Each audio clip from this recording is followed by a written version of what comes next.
Lim di Quotient TV. Ya, jadi teman-teman selalu tahu bahwa adalah yang paling berani dan paling vokal ya. Dan mungkin ya banyak oknum-oknum juga yang benci kepada kami karena kami berbicara the truth ya. Jadi kebenaran itu kadang gak enak didengar teman-teman, tapi itu kita harus kumandangkan ya, harus kumandangkan di situ. Nah, hari ini teman-teman ya saya teringat dengan pesan Kapolri. Jadi Kapolri waktu pertama kali awal-awal saya bikin video, saya izin ke beliau. Saya bilang, Pak, saya mau bikin video kritik nih tentang institusi Polri. Dan dijawab oleh Kapolri, silakan Anda bicara keras.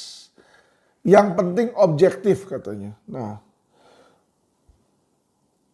saya ingat-ingat itu terus dan karena Kapolri sebagai pemimpin Polri, saya juga menghargai beliau sebagai pemimpin institusi kepolisian RI kan. Jadi saya mau bicara objektif kali ini teman-teman. Ya sebenarnya bukan kali ini sih. Jadi yang dimaksud objektif ini ya saya setelah lihat lagi. Setelah saya lihat kembali WA panjang lebar dari Bapak Kapolri. Jadi Bapak Kapolri kan ada WA saya panjang lebar juga kan. Setelah saya cermati, oh ternyata kata dari WA Pak Kapolri itu maksudnya adalah objektif itu adalah oke, lu kalau mau ngomongin jelek tentang kepolisian boleh, tapi ya kan bahas juga dong yang bagus. Nah itulah objektif. Jadi maksudnya itu apa? Ya ada keseimbangan antara ini jeleknya ini bagusnya ini nih ya. Solusinya ini nih begini ya. Sehingga kritik-kritik tersebut saya lihat nih beliau kata-katanya diplomatis juga ya dan baik lah kalau menurut saya. Nah kali ini saya akan mengikuti kata-kata Pak Kapolri. Jadi sebenarnya saya udah pengen ikutin dari kapan, dari lama ya. Karena gini teman-teman jujur ya. Setiap hari beritanya tuh jelek tentang polisi ya. Kemarin ya. Nanti Sambo mencuri lah, membunuh lah, ada rekayasa lah, terus di Polda Metro juga ada yang terlibat rekayasa lah, ini ditangkap lah, terus tiba-tiba 303 ada M. Fajar ditangkap juga lah karena ada uang 100 juta lebih itu, kurang lebih 100 juta itu dari sogokan 303 ya, judi ya katanya, yang walaupun sama dia disangga. Jadi beritanya tuh jelek. Sekarang kalau beritanya jelek bagaimana saya bisa bilang sesuatu yang bagus ya. Akhirnya setelah lama saya tunggu. Akhirnya Quotient TV ya kan kita mendapatkan berita yang boleh lah saya bilang ya sebuah prestasi yang diraih oleh polisian ya. Yaitu hari ini ada berita di TV mengenai Putri Chandrawati akhirnya pakai baju tahanan atau ditahan. Jadi ini ada videonya, kita tonton singkat aja ya, teman-teman. Supaya dibilang informasi kami ini informasi akurat lah, kita nggak mau kasih informasi yang isinya hoax gitu loh teman-teman ya. Jadi ini kalau dilihat Putri Chandrawati ya ditahan nih oleh Polri di Rutan Mabes Polri di sini. Jadi ditahan di Rutan Mabes. Dia sedang pakai baju nih. Sedang memakai baju tahanan ya warna oranye di sini. Dan Putri Chandrawati bilang saya mohon doanya agar mampu melalui semuanya ini di situ ya. Jadi oke lah teman-teman ya. Jadi kalau teman-teman tahu ya, sebelum berita ini ada, 1-2 hari yang lalu tuh saya baru diundang di acara Dapu Kopi ya. Dapu Kopi itu banyak pembicara-pembicara ya. Ada profesor dari UI, ada aktivis 98 di situ. Juga Boyamin Saiman ya dari Maki dan beberapa figur lainnya teman-teman dari KP3 juga di sini ya. Jadi aktivis dan aspek dari masyarakat yang ingin ada perubahan di tubuh Polri ini banyak yang hadir teman-teman ya. Jadi mereka ini kemarin ini membahas tentang 303 dan Ferdy Sambo. Nah, saya menjadi salah satu pembicara yang saya bicara agak vokal di sana ya. Dan saya tagih tentang kenapa kok Putri Chandrawasih ini tidak ditahan ya. Bukan karena saya ada dendam pribadi, enggak. Karena gini loh teman-teman ya. Setahu saya penahanan itu ada syarat penahanannya. Yaitu syarat subjektif dan syarat objektif. Dan di dalam kasus Putri Chandrawati ini kedua syarat itu sudah terpenuhi. Kenapa? Satu, ancaman hukuman 5 tahun ke atas. Pembunuhan berencana 340, terakhir saya lihat ancamannya antara seumur hidup hingga hukuman mati. Itu udah yang paling berat ya. Jadi udah jauh lebih di atas 5 tahun teman-teman. Itu satu. Nah, syarat subjektifnya adalah kooperatif atau tidak melarikan diri, menghilangkan barang bukti. Ya tentu ya sebagai orang yang megang dana bisa aja kabur, saya nggak bilang dia mau kabur ya, tapi flight risk itu ada, resiko kabur itu ada, makanya seharusnya ditahan seharusnya ya. Tapi balik lagi teman-teman, ini adalah kewenangan penyidik ya. Namun di dalam acara tersebut saya hanya memberikan kritik dan pertanyaan ya. Jadi saya tanya, kenapa kok nggak ditahan? Harusnya kan ditahan, harusnya ditahan. Tapi kan bisa aja penyidik kalau mempunyai wewenang yang lain atau mempunyai pertimbangan yang lain gitu loh. Tapi teman-teman, sebenarnya ya maksud dari saya mengkritik ini sebenarnya teman-teman, sebenarnya ya saya tuh cuma mau ada respon dari Mabes. Ya tentulah kalau orang ajakin ngomong misalnya ya, saya ngomong sama Iron Man. Kalau ini dia bukan orang nih, kalau saya ini orang, Tony Stark depan saya ngomong, saya tentu maunya dijawab dong, benar nggak teman-teman? Ya, dengan menjawab itu menandakan bahwa ada sedikit rasa hormat atau simpati teman-teman. Ya, simpati, ada peduli lah, istilahnya peduli lah di situ ya.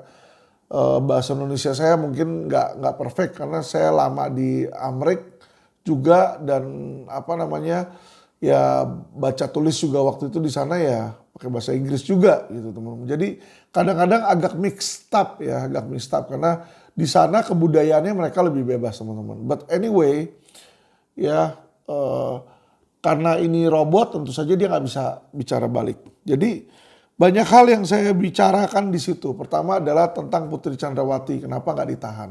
Kedua adalah dugaan, ya balik lagi saya sebut dugaan keterlibatan 3 Kapolda, ya Kapolda Metro Jaya, terus Jawa Timur, Niko Afinta, dan yang terakhir 3 ini Irjen Panca dari yang di Medan itu ya, 3 itu. Karena informasi yang beredar di masyarakat bukan saya yang nyebarin nih. Di masyarakat tuh saya banyak dapat dan saya yakin lah masyarakat lain kalian semua juga di media juga lihat ya. Dapat 2 selebaran. Selebaran pertama keterkaitan 3 Kapolda itu menerima aliran dana dari Ferdy Sambo itu kan. Ada konsorsium 303 lah di situ disebut nama Akyang sama siapa itu ya. Akyat sama Snake segala ya. Jadi itu dan bahkan Apin tuh di Medan di sana. Jadi disebut tuh nama-namanya. Nah itu yang dianggap jaringannya di bawah Ferdy Sambo atau mengalir juga ke Kapolda Metro, Kapolda Jawa Timur dan Kapolda Medan di situ ya. Saya sempat bicara tentang itu. Kedua juga ada dugaan ada satu tokoh lagi ya huruf depannya J di situ. Katanya mengalir ke Kabareskrim di sini ya. Tapi gini teman-teman, kalau Kabareskrim ini ya, saya juga beberapa kali berhubungan dengan beliau, saya agak nggak yakin kalau si yang dianggap nih gembong judi ya, bukan kenapa saya bilang seperti itu si J ini gembong judi karena brosurnya itu ngomong seperti itu ya. Tentu saya sudah pernah bertemu sama figurnya. Jadi saya bertemu beliau di Singapura belum lama. Actually diundang makan di Blossom di Marina Bay Sands. Nah di situ kita bicara dan ya tentu dong namanya saya bertanya dia menjawab, saya angkat jempol, saya hormati. Kenapa? Berarti dia manly enough, cukup jantan untuk menyampaikan. Dia sangga, Alvin, saya bukan bandar judi di Indonesia, ya. Saya punya kasino di Kamboja. Kamu harus bangga karena kenapa? Karena ada putra-putri bangsa Indonesia yang bisa mencari uang di luar negeri. Bukan tamu-tamu kita bukan Indonesia, kata dia. Kebanyakan WNA Chinese, kata dia. Oke, saya bilang. Dan saya nggak menyalahkan dia di situ. Kenapa? Karena memang di Kamboja perjudian itu legal, teman-teman. Oke, singkat cerita dia intinya, teman-teman, menyangkal bahwa dia adalah mafia atau bandar judi di Indonesia. Oke. Nah, jadi kalau dia menyangkal ya berarti kalau kata-kata dia benar, berarti juga brosur keterlibatan Kabareskrim itu bisa saya bilang nggak benar dong di situ ya. Tentu saja ya yang tahu orang tersebut benar bohong atau tidak hanya dirinya sendiri sama Tuhan, teman-teman. Tetapi di luar dari situ, saya menilai kalau yang saya menilai dari yang saya nilai dari interaksi saya dengan pihak kepolisian saat ini kita mau nggak mau, suka nggak suka ya yang bisa saya lihat masih bisa merubah Polri itu atau membuat Polri itu menjadi baik. Ini tergantung 3 orang ya yang penting. Satu adalah tentu Kapolri sendiri, Listio Sigit ya. Kedua adalah Kabareskrim, ya, Agus Andrianto. Dan ketiga adalah Kadif Propam yang baru, yaitu si Syahrar. Kenapa? Karena Kadif Propam yang baru inilah dia yang harus mengidentifikasi mana antek-antek Sambo, mana bukan, teman-teman. Kita nggak begitu tahu. Dia yang harus jeli di sini ya. Jadi kalau saya lihat masa depan Polri itu tergantung bukan karena Alvin Lim, tidak. Saya ini hanya pengamat eksternal, teman-teman. Saya ini hanya pengamat luar. Ya, sorry teman-teman. Saya sangat berterima kasih teman-teman banyak yang memuji, banyak yang mensupport saya. Tapi saya harus terus terang kemampuan saya terbatas. Saya ini hanya pengamat eksternal. Saya nggak punya wewenang. Itu yang masyarakat harus tahu, netizen harus tahu. Oke, tapi saya tetap akan selalu vokal, teman-teman. Jadi jangan khawatir itu. Kalau saya lihat polisi nggak benar, saya akan menjadi yang pertama untuk teriak. Ya kenapa? Saya mau mereka benar.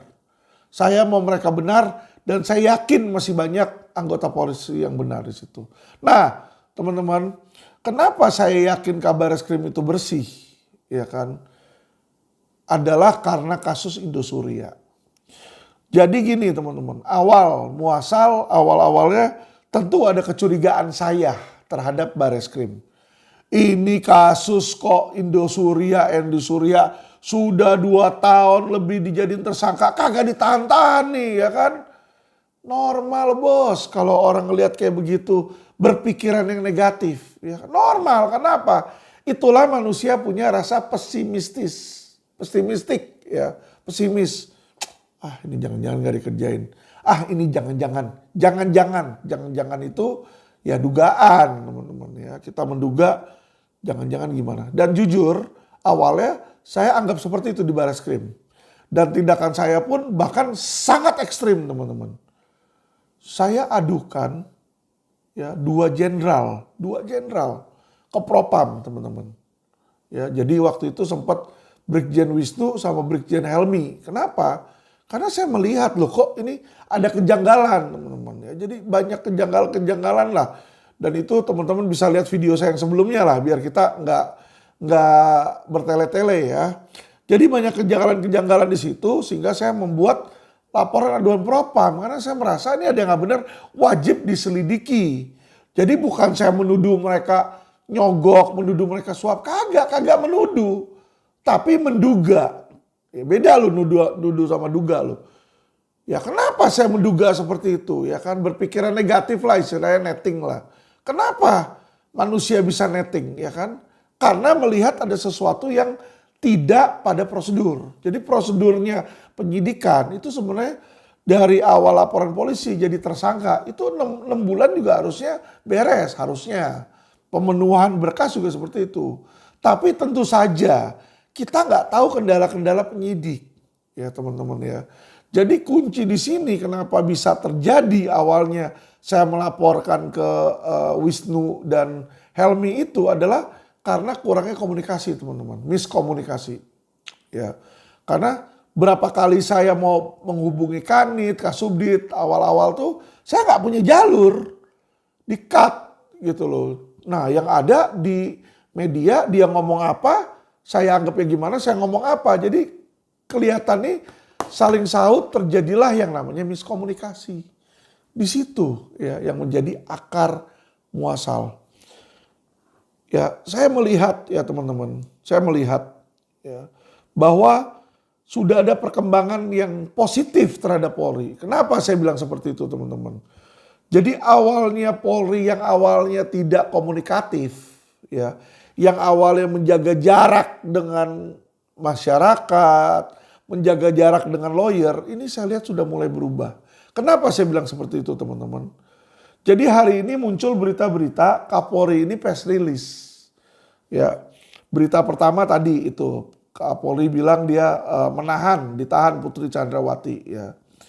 Kedua, Kapolri menegaskan 3 Kapolda tidak terlibat skenario. Jadi kemarin saya baru tanyakan nih 1-2 hari yang lalu baru saya tanyakan ini ya kan.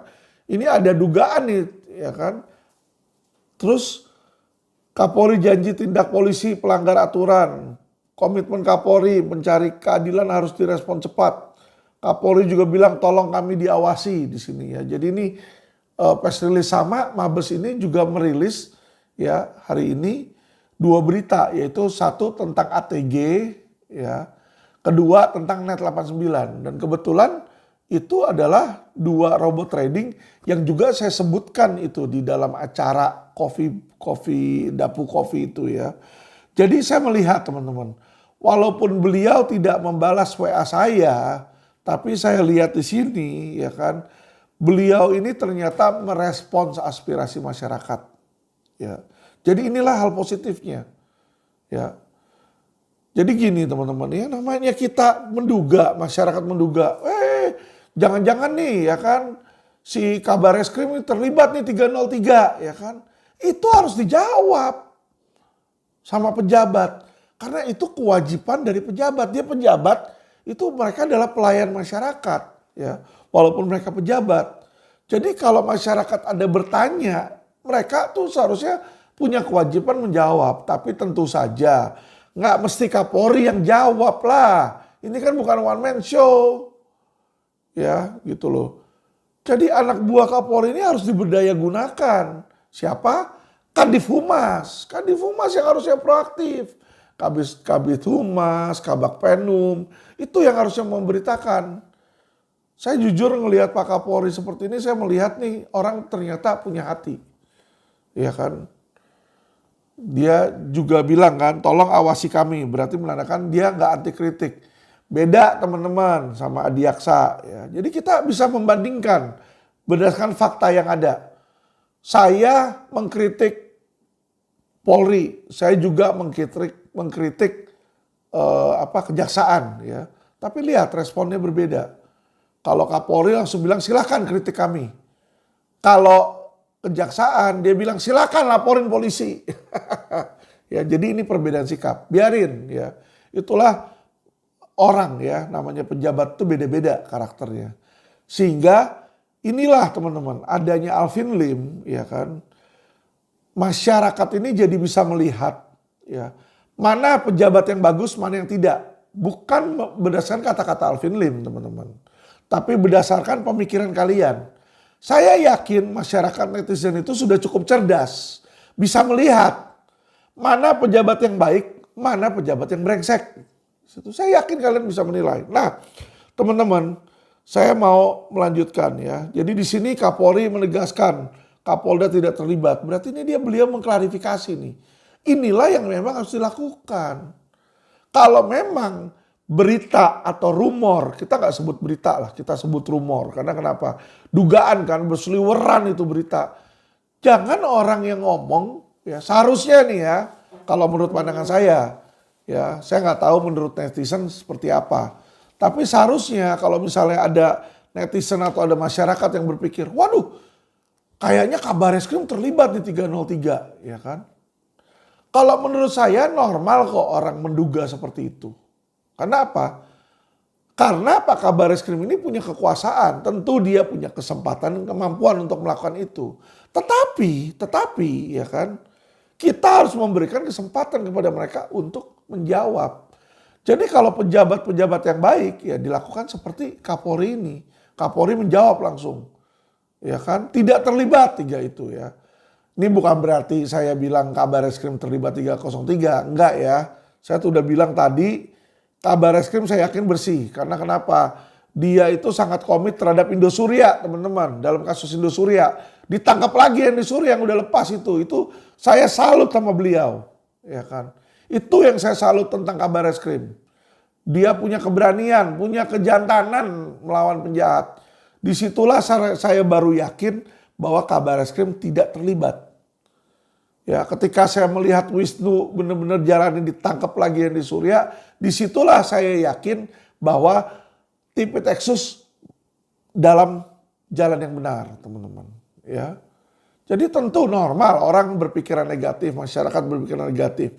Justru bagaimana cara pemimpin kalau masyarakat berpikiran negatif merubah persepsi masyarakat. Itulah pemimpin yang hebat, ya, yang bisa merubah. Bukan pemimpin yang, kamu mengkritik, ya kan, persekusi.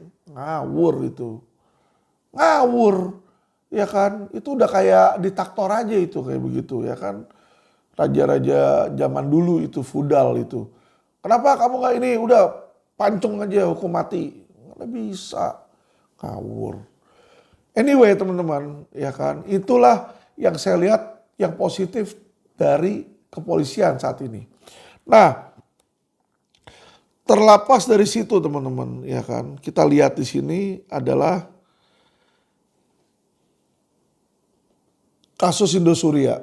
Ya, kasus Indosuria kalau teman-teman tahu, ini kasus, ya tadi saya udah bilang, sebenarnya prestasi itu harus diberikan nomor 1 bukan ke kejaksaan. Jadi ini kejaksaan nih dengan gagahnya nih press release. Telah disidangkan di Pengadilan Negeri Jakarta Barat. Telah disidangkan. Tersangka Hendri Surya dan ini 3 tersangka,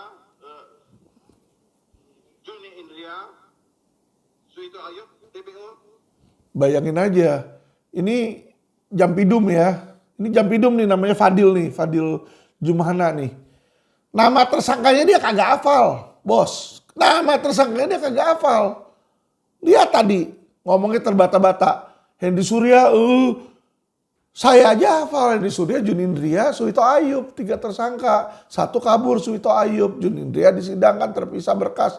Semua tahu kenapa? Karena kami mengawal dan saya yakin kalau saudara-saudara tanyakan ke Wisnu dan Kasubdit dan Kanit, mereka juga pasti hafal. Karena teman-teman, saya kasih tahu ya, yang pertama kali perlu mendapat penghargaan terhadap kasus Indosuria itu Bareskrim, teman-teman. Ya. Asal teman-teman tahu, saya orangnya fair, saya orangnya objektif. Kalau nggak benar, gue akan ngocein lu. Dari pagi sampai siang sampai malam gue ngocein lu. Supaya apa? Supaya lu benar. Mau gue maki-maki kayak, yang penting jalan nih benar. Ya jangan jalan yang nggak benar. Tapi saya juga paling gak suka kalau ada orang yang kerja keras. Ya kan? Prestasinya diklaim sama orang lain. Prestasinya bukan prestasi kejaksaan teman-teman. Saya kasih tahu. Selama 2 tahun itu yang kerja keras adalah Polri, Bareskrim. Bukan Kejagung. Justru menurut opini hukum saya, Kejagung itu malah menjegal. Dengan adanya P19 mati, salah satu petunjuk yaitu memeriksa 14.500 korban. Itu kita sempat berdebat, bersih tegang itu. Ya kan sampai demo dulu, baru akhirnya dia P21 tanpa petunjuk 14.500 itu.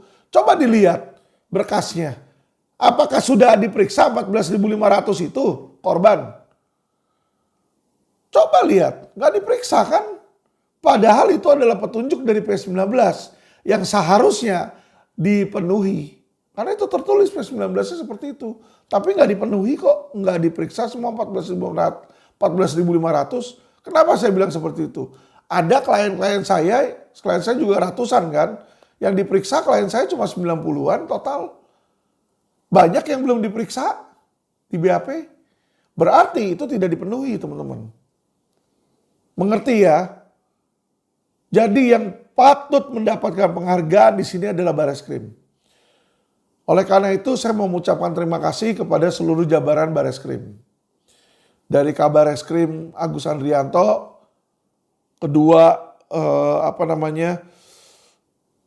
Dir Tipitexus Wisnu Hermawan, ya, Kasubdit, baik Kasubdit yang lama maupun Kasubdit yang baru. Kasubdit yang baru kan Johannes, yang lama juga ada tuh kemarin Pak Sahat, ya, juga penyidiknya Pak Hartono, ya.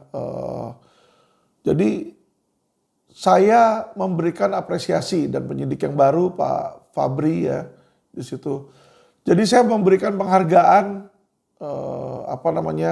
apresiasi kepada mereka.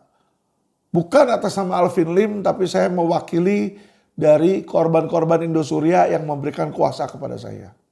Mereka berterima kasih, mereka senang kasusnya akhirnya disidangkan. Ya. Itu yang saya bilang. Jadi penyidik Polri ini sudah ada prestasi di sini. Justru teman-teman kita harus waspada, nanti akan ada saya masukin dalam podcast saya berikutnya tentang kejaksaan.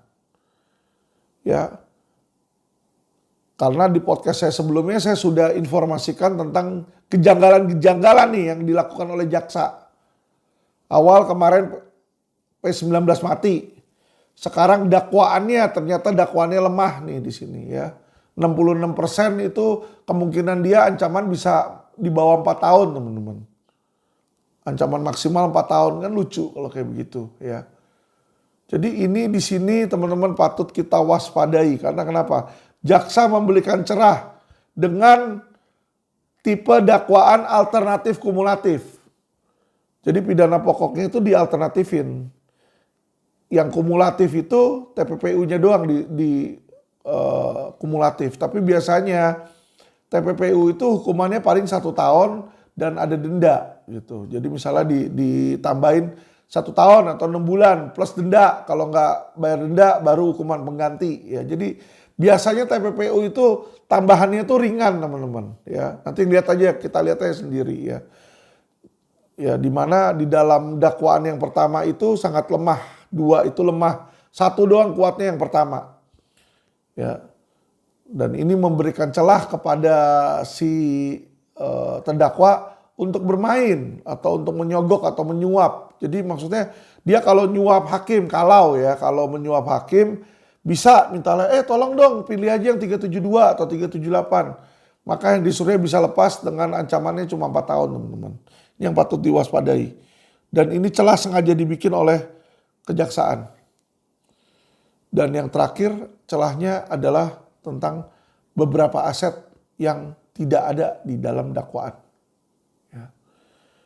Jadi saya dalam waktu dekat akan menggugat kejaksaan teman-teman. Karena ini ada aset-aset yang lumayan besar. Yang kalau teman-teman lihat rilisnya Bareskrim itu sudah disita. Sudah disita. Ya. Jadi Bareskrim udah rilis kemarin. Baik Helmi maupun Wisnu udah rilis. Saya mau sita ini A, B, C, D, E. Ternyata ada yang nggak masuk ke dalam dakwaan asetnya. Kemana jaksa di sini ya. Jadi saya akan masukin gugatan sehingga supaya apa? Jaksa itu nanti di pengadilan aja dia jawab ya. Oke teman-teman. Anyway, video ini bukan tentang kejaksaan tapi sedikit update lah tentang Indosuria ya. Kita berterima kasih kepada Polri. Terus juga Kapolri sudah menjawab. Net 89 sudah ditetapkan DPO cekal, dimasukkan dalam cekal 15 orang ya. Berarti ini mulai terus juga naik ke penyidikan. Jadi LP yang dilaporkan oleh LQ Indonesia Law Firm sudah naik ke penyidikan juga dan sudah 15 terduga pelaku ya. 15 ini sudah dicekal teman-teman ya. Jadi mungkin dalam waktu dekat ya kan kita akan melihatkan hasil-hasil baik. Tapi intinya teman-teman ya kan saya lumayan seneng. Kenapa? Sudah ada hasil positif dari saya teriak-teriak tentang Polri itu saya udah seneng situ. Nah kalau hasilnya positif terus nggak mungkin dong saya ngata-ngatain dong, caci maki Polri. Saya caci maki Polri itu kalau memang ada nggak benar. Ya, tetapi ya tolong kepada Polri terus berbenah. Karena kenapa? Ya, karena oknum-oknum ini masih ada loh Pak Kapolri. Sorry ya, kenapa saya bilang seperti itu? Contoh yang di Polda Metro. Itu ada orang-orang kemarin kan yang Kasubdit tuh, Kasubdit Renakta, Kasubdit Kamnek. Itu kan mereka terbukti melakukan rekayasa penyidikan. Tapi mereka cuma dimutasi toh. Cuma dimutasi. Orang itu masih ada, oknum tersebut masih ada di dalam tubuh Polri. Itu yang bisa ngerusak. Saya mengerti sih kesulitan dari Kapolri ini, saya mengerti ya. Ibarat Polri ini ibarat tubuh lah, istilah anggap aja badan saya lah ini Polri. Nah, terus badan saya ada kanker, misalnya payudara lah, saya punya payudara kena kanker nih, truk ya kan. Namanya kanker itu kalau nggak dipotong, dibuang, nanti yang rusak lebih banyak teman-teman. Yang tadinya di dada bisa turun ke bawah, turun ke atas, nyebar dia. Makanya itu kadang harus dikemo, dimatiin, terus dipotong. Nah, untuk apa? Untuk supaya tidak menjangkiti atau nyebar ke bagian organ yang sehat lainnya. Ini loh. Nah yang namanya kanker ini sama yang sehat ini bersatu sangat kuat. Ada yang namanya ikatan, bonding. Ya pasti motong mereka ini sakit. Nah ini yang saya melihat ya kan. Kendala-kendala dan problem yang dihadapi oleh Kapolri. Kapolri melihat misalnya, aduh ada Kasubdit ini, ada ini, waduh itu dulu teman saya, ada yang satu letting, ada yang adik asuhnya dia, kesayangannya dia, ya kan. Kok begini nggak bener, waduh untuk dipotong ini kayaknya berat banget. Tapi Pak Kapolri, ya kan, saya memberikan saran, saya memberikan masukan. Yang kayak begitu potong aja Pak. Karena itu yang namanya kanker nggak bisa disembuhkan dan akan menyebar. Kalau nggak diberesin, dia akan menyebar. Di kemo mati dulu bentar. Jadi seolah-olah Bapak pindahin ke Yanma atau gimana itu seolah-olah mati sebentar. Mati suri doang bentar, nanti hidup lagi. Ya ketika kepemimpinan bukan Pak Kapolri Listio, mungkin pimpinan orang lain yang tiba-tiba berpikir, ini sepaham sama saya nih, mafia nih, atau saya setuju nih dengan korupsi adalah minyak dari perekonomian. Ayo masuk lagi ya, nggak benar itu. Harusnya di-cut PTDH, jepret situ. Ya, anyway itu kalau itu yang saya lakukan di LQ Pak. Jadi di LQ kita ada karyawan yang waktu itu misalnya pernah nyolong, itu nggak ada second chance sama saya. Saya laporin polisi waktu itu saya jeblosin langsung penjara. Saya jeblosin. Hari yang sama dapat orangnya jebret masuk penjara. Minta maaf, nggak ada minta maaf yang kayak begituan. Udah nggak bisa dirubah Pak, itu karakter Pak. Kalau dia maling itu karakter. Ya. Jadi Pak Kapolri, Bapak kan bilang, awasi kami, kritik kami, ya kan. Saya kritik Bapak ini, ya. Jadi satu Pak, untuk lebih tegas Pak, terhadap yang melanggar, itu jangan tour of duty Pak, dipindah Pak, di-cut Pak, buang, terminate. terminasi Pak, buang, berhentikan, pecat tidak dengan hormat Pak. Sehingga menjadi efek jera bagi orang-orang polisi-polisi untuk tidak melakukan hal yang buruk. Itu satu Pak. Kedua Pak, ya kan, diprioritaskan kasus-kasus yang ada kerugian masyarakat Pak. Contoh investasi bodong. Kalau itu Indosuria 106 triliun sekarang digembar-gemborin ponzi terbesar. Padahal berdasarkan audit cuma 36T kok. Si Syahnan juga tahu, Fadil juga tahu. Tiba-tiba ada ukuran LHKPN ada-ada aja. Sengaja buat berita lah biar supaya wah beritanya kan. Seolah-olah nih prestasi kejaksaan. Itu yang selalu dilakukan sama kejaksaan. Prestasi kejaksaan. Nanti di video saya masih banyak. Ya saya mau bicara tentang kebobrokan dari kejaksaan. Ya, jadi jangan terpengaruh sama pencitraan-pencitraan itu. Nggak ada itu. Ya mereka harus berbenah gitu. Jadi Pak, kedua Pak, fokuslah kepada laporan polisi yang menyangkut nyawa manusia Pak. Seperti investasi bodong itu. Kalau uang mereka cepat-cepat balik, asetnya disita, uangnya balik ke korban ini masih bisa diselamatkan Pak. Yang sakit, yang gak ada duit Pak. Jangan kepolisian merasa terintimidasi dengan kejaksaan Pak. Ya, jadi kejaksaan itu lagi gak normal sekarang, lagi anomali. Lagi kayak anak kecil Pak, ya ngambek-ngambekan. Dikritik ngambek, lapor polisi, ratusan laporan polisi. Pak, Bapak kalau ngurusin ratusan laporan polisi di situ, berapa banyak resource yang dijalankan. Di mana ketika jalanin itu tidak bisa melakukan hal-hal yang lain. Ya toh, jadi kalau mau penjara saya sukarela, ya kan, saya serahkan diri saya. Ya toh, penjara saya aja. Yang penting Pak, beresin kasus investasi bodong. Mahkota segera ditahan Pak, Raja Sabta Oktohari Pak. Di situ itu 7,5 triliun Pak. Raja Sabta Oktohari itu terlapor Pak. Mina Padi juga belum beres Pak. Narada belum beres Pak. Ya tolong itu diatensi Pak. Itu di Polda Metro Jaya itu nggak ada yang jalan Pak, investasi bodong Pak. Tolong Pak. Ya tolong itu. Kalau yang laporan-laporan kejaksaan itu Bapak nggak usah pusing lah itu. Kalau mereka mau saya di penjara ya kan, saya rela Pak di penjara aja nggak apa-apa. Nanti kapan Bapak mau panggil saya di situ, nggak usah pakai proses-proses biar mereka senang, biar mereka happy. Saya masuk penjara dengan sukarela Pak. Tapi tolong investasi bodong dikerjain Pak.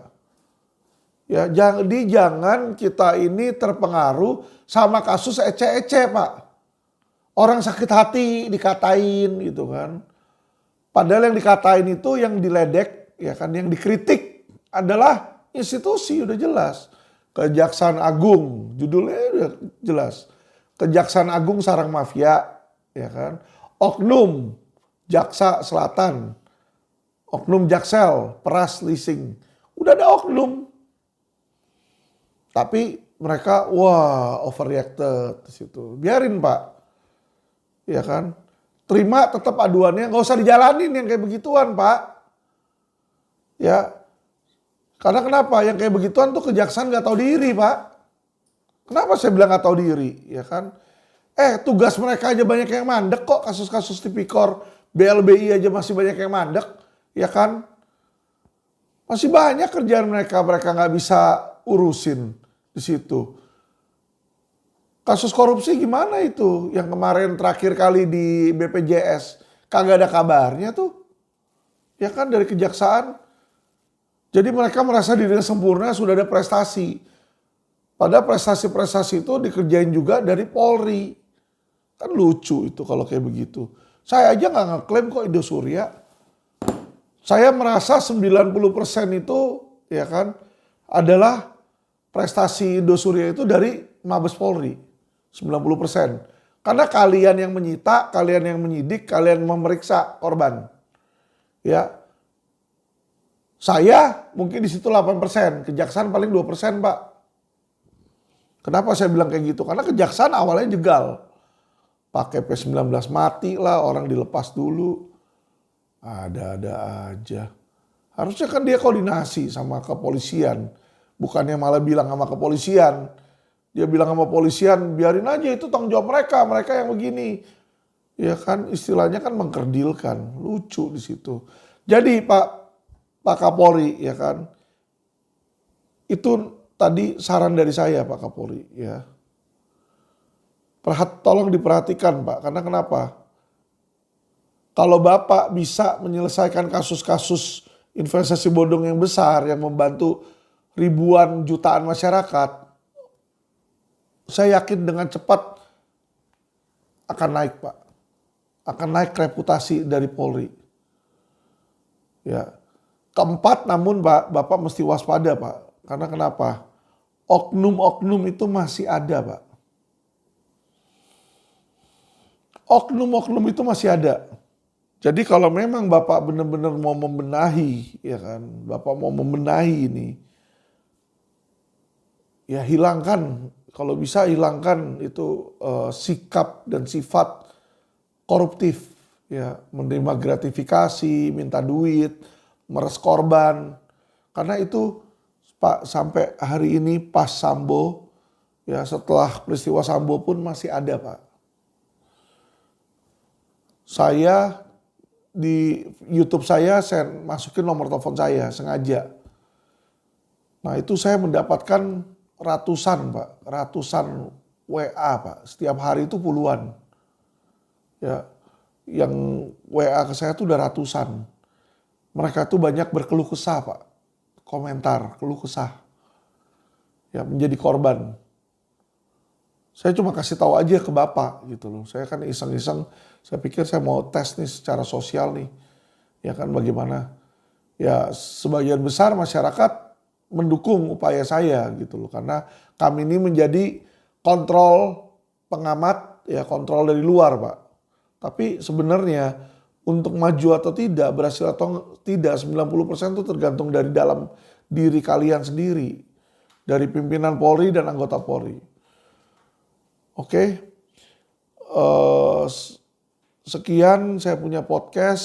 Saya berterima kasih sekali lagi kepada Kapolri. Saya terima kasih kepada Kabar Eskrim terhadap Indosuria, kasus yang sudah berjalan. Tapi ini baru setengah jalan Pak. Saya mau mengingatkan bahwa masih ada kasus Indosuria Inti Finance yang belum diselesaikan. Dan kasus Indosuria Inti Finance ini ya kan melibatkan ayah dari Hendy Surya yaitu Effendi Surya dan Natalia Chandra. Mohon agar segera ditahan juga ya. Dilakukan penyidikan, bukti-bukti juga sudah kami berikan, keterlibatan mereka dalam TPPU sudah ada di situ. Mohon segera dirampungkan penyidikan dan tahan, jadikan mereka tersangka dan ditahan para terlapor tersebut. Jadi saya yakin bahwa hanya dengan melakukan itulah maka kepolisian akan lebih dipandang oleh masyarakat. Jangan ikutin kemauan oknum ya, karena saya melihat ini naga-naganya ada bau-bau amis ini di kejaksaan ya, ada bau amis di kejaksaan. Kenapa saya bilang bau amis di kejaksaan? Ya itu. Aset yang ketiga dan yang keempat, kenapa kok dia gelembungin ke 106. Jadi saya melihat dia gelembungin ke 106 ini karena Indosuria yang dia mau masukin 106 ini bukan hanya perusahaan Koperasi Indosuria ini. Ya, karena Koperasi Indosuria sendiri cuma 36 diaudit. Berarti kalau 106 kemungkinan ini adalah dari grup lain yang bukan koperasi. Bisa jadi Inti Finance-nya, banknya, BPR-nya ya digabung. Jadi ini yang harus diwaspadai oleh Bareskrim. Itu ada di laporan terpisah dan itu harus dijalankan, Pak. Ya, tolong agar dijalankan sesuai dengan protap yang ada. Baik, makasih banyak teman-teman, makasih netizen yang sudah mendukung. Hari ini teman-teman mohon maaf saya nggak marah-marah, bukan karena saya takut banyak dilaporin sama kejaksaan, enggak teman-teman. Karena memang 2 hari yang lalu saya baru vokal dan ternyata Pak Kapolri sampai ditahan itu si Putri Chandrawati. Dan saya lihat kenapa ditahan, karena berkas Putri Chandrawati sudah P21. Makanya ditahan supaya untuk diserahkan ke kejaksaan ya. Jadi ini over the weekend nih Jumat ditahan, dia untuk mempersiapkan Senin nanti di mana tersangka beserta alat bukti dan berkas ini diserahkan ke kejaksaan ya, atau yang namanya tahap 2. Jadi saya lihat ya sudah oke lah, cukup reasonable lah. Mungkin alasan penyidik gak nahan karena mereka kasihan dengan anaknya Ferdy Sambo lah. Ya saya kenapa ya itulah makanya saya nggak begitu nge-push dari awal agar Putri Chandrawati ditahan, karena memang ya saya juga mempertimbangkan rasa kemanusiaan. Tapi balik lagi itu adalah kewenangan penyidik teman-teman. Dan kenapa kemarin saya singgung kenapa nggak ditahan, saya cuma mau tahu alasannya. Ya saya mau tahu pertimbangan penyidik apa sih nggak tahan atau menahan seseorang ya, supaya kita ini semua ini dicerdaskan ya, diberikan informasi yang tepat. Jadi sehingga kita jangan beranggapan oh kayaknya begini, kayaknya gini, akhirnya nanti jadi kita negative thinking teman-teman ya. Jadi saya harapkan ke depannya Polri, Kapolri bisa terus komunikatif ya. Saya apresiasi kepada Listio Sigit yang sudah mulai memberikan informasi dengan cepat ya, dan menyanggah tanggapan-tanggapan atau rumor-rumor liar itu cepat ditanggapin. Itu bagus ya. Itu nanti akan membuat institusi Polri lebih kuat. Makasih teman-teman, salam cerdas hukum.